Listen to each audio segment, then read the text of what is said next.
Senator Durbin. Thanks, Mr. Chairman. I'm sorry that more members are not here. I think there's something we need to discuss openly and publicly and seriously.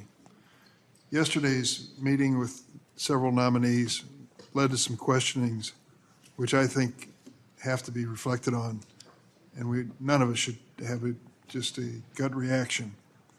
During my time on the committee, my respect has grown for this committee, the Senate, Congress, and the Constitution, of course.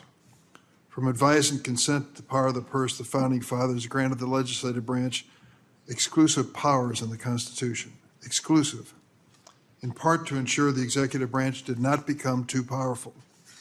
For nearly 250 years, this system is held. But let's be honest, brutally honest. President Trump is testing the limits of our Constitution like they've never been tested in my lifetime. President Trump and Elon Musk are pursuing a power grab that, if left unchecked, will leave the federal courts impotent and Congress a museum piece. That's a fact. I want to caution my Republican colleagues that yesterday's conversation about court orders, I reflected on it over and over again. Members of the Republican side, who I deeply respect for their knowledge and their dealings on a bipartisan basis, said things yesterday which cannot stand.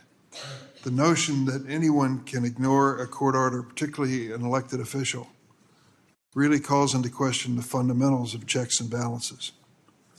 I want to caution my Republican colleagues that the precedents that the Trump administration is establishing could be followed by a future Democratic president.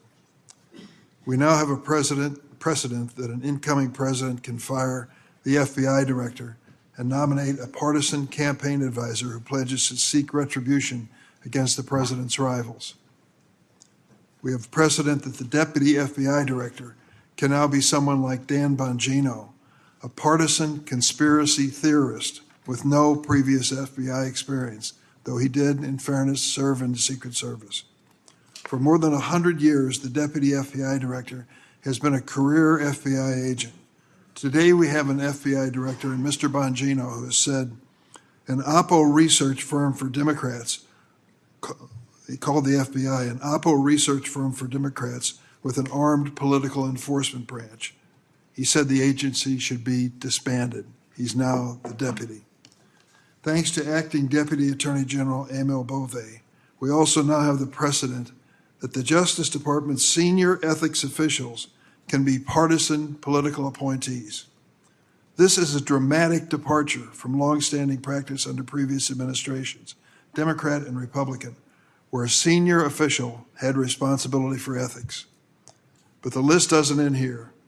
President Trump is trying to establish a precedent that he can fire inspectors general and the heads of independent agencies for no reason at all, violating laws duly enacted by this Congress, even by members of this committee on both sides of the aisle.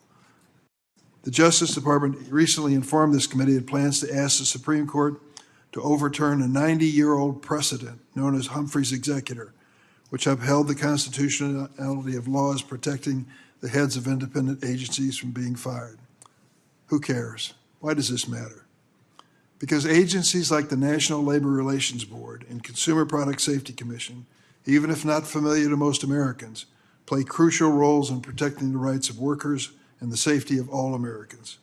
If President Trump is successful, any future president will be able to sack these bipartisan agencies with appointees from their own political party. The rules of the road will swing wildly back and forth every time there is a change in administration. Yesterday, when we asked about court orders, it was an interesting conversation.